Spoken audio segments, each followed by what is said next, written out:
Hello my friends, today we're playing 1st Manassas, otherwise known as the Big Skedaddle. All of the troops, save Jackson's block, are militia. This makes any contact with enemy forces very dicey. Today I'm using free setup as opposed to the historical setup. All along here is Bull Run. The southern forces set up first, followed by the northern forces. South is anywhere south of Bull Run, and the Federals are north of Bull Run. Let's begin. First drawn is Albert Sidney Johnston's Army of the Shenandoah. They've just unloaded from the trains right here at Manassas Junction, and let's get them into the fray. Johnston's troops start in road column.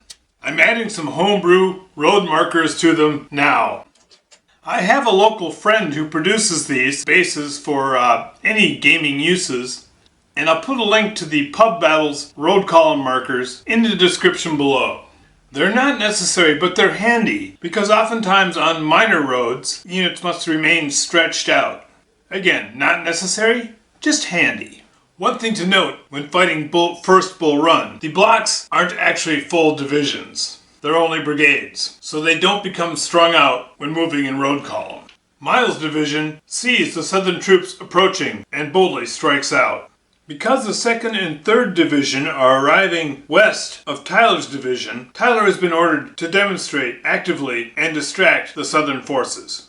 First, the artillery fires, driving back the Confederates on the hill. Sherman's brigade crosses. Beauregard's Army of the Potomac respond. He rallies Evans' brigade and sends them in. He has his artillery fire at the Yankee artillery on the hilltop, forcing it to fall back for cover. His bold counterattack with a couple of detachments serving to outflank Sherman's position. They drive Sherman back across the Potomac, but the southern troops are so disorganized by their effort, Evans' brigade will be of no use for the rest of today. It's now mid-morning. The first thing that happens, here's Heintzelman arrives. Alright, here's the backstory for this video. After I got done recording it, and went to the editing process, I realized that my camera was off slightly and it cut off the top 2 inches of the map. Now ordinarily this isn't the end of the world, except in this particular battle, those top 2 inches played a more critical role. More was going on. I would have just started all over and said, let's try this again. But the game actually was really cool and I wanted to show it. So I made the hard decision of going ahead and editing it without the top 2 inches. If you please, you can view it and you can see it as perhaps the southern commanders would experience the fog of war. They wouldn't really know what's coming on at the north and where they're maneuvering until it actually was right in their face on the map. At the end of the video, I have added a part where you can see the upper part of the map and exactly what all was actually up there. Again, I wouldn't do this every time, but it will show you in a more visceral sense what it's like to have a real fog of war where you can't see what's on the map. Alright, let's get into it.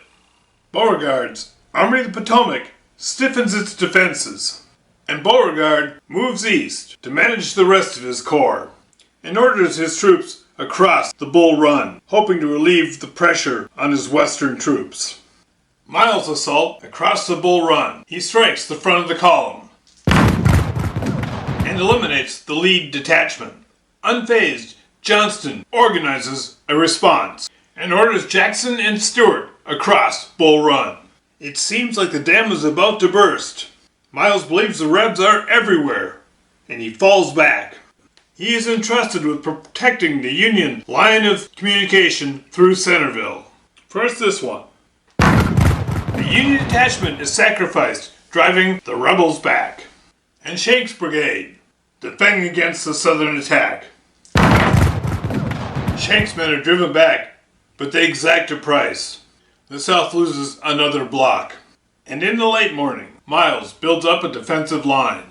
Heintzelman is delayed on the road. The whole Northern Glory effort is held up by confusion and indecision. Heintzelman has sorted out his traffic jam and is ready to move forward finally about noon. Johnston pushes forward. He had sent Stuart out to screen his flank, and Stuart ran smack dab into Union forces. Beauregard, now wanting all the glory to fall on Johnston, orders his troops forward. They're driving towards Centerville. Had Heinzelman not been so delayed initially, there would be plenty to focus them over here. But that hasn't happened, and they're driving on Centerville. And here in the center, Tyler and McDowell scramble to react. Tyler sends the artillery after McDowell and attacks the Rebs in his midst. And the extreme eastward troops of Tyler's are out of command and cannot attack, but they can fall back. And McDowell has some movement left. He rides along Cub Run and orders Kai's division to attack. This time, McDowell is not a complete idiot. Alright, let's do this combat. Tyler's flanking attack. The fighting is heavy, and the only troops remaining are Sherman's.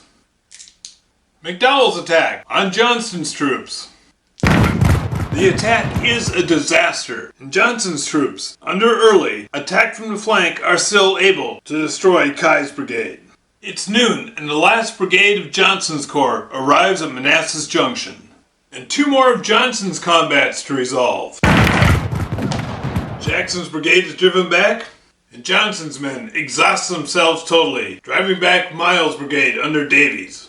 Heinzelman, knowing he's late, drives across Bull Run. Johnston's troops fall back to reorganize, and he brings his bags forward, and he unpacks them. His brigade that arrived this turn is unloading at the station. They'll move next turn. Miles rebuilds his line. Beauregard's artillery fires on some Yankees. Sherman's troops fall back into the woods. Beauregard orders his troops at Sudley Springs to fall back, and then he races ahead to push in the center. He orders Early's troops to pursue the Yankees, which they eagerly do. And he orders the rest of his troops to join in the attack.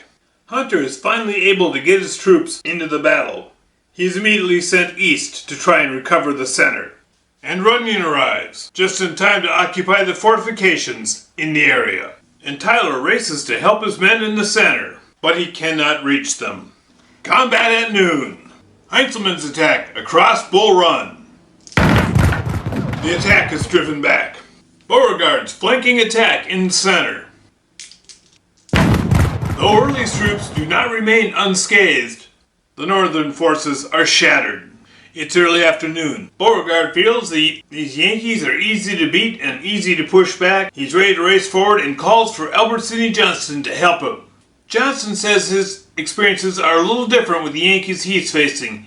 He needs time, a couple hours maybe, to bring his forces together and bring up his men from the junction. General Beauregard is a little upset that old Joe is moving kind of slow at the junction, Manassas Junction. Beauregard is about to organize a drive on Centerville when he discovers Yankees right behind him. Fine, he'll take them out first. Meanwhile, his forces to the west organize their defenses along the Potomac. He calls forward the rest of his troops, remaining in the wing.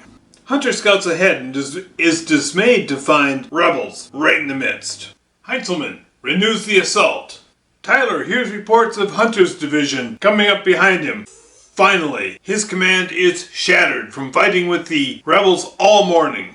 He orders his men to fall back behind the artillery. Miles stresses his line. Johnston organizes, recovers, and pulls together the Army of the Shenandoah. Sporadic fire is heard up and down the lines until you get right here on Bull Run, and there's an explosion of combat. Heinzelman once again is determined to get across Bull Run, but his troops are again driven back.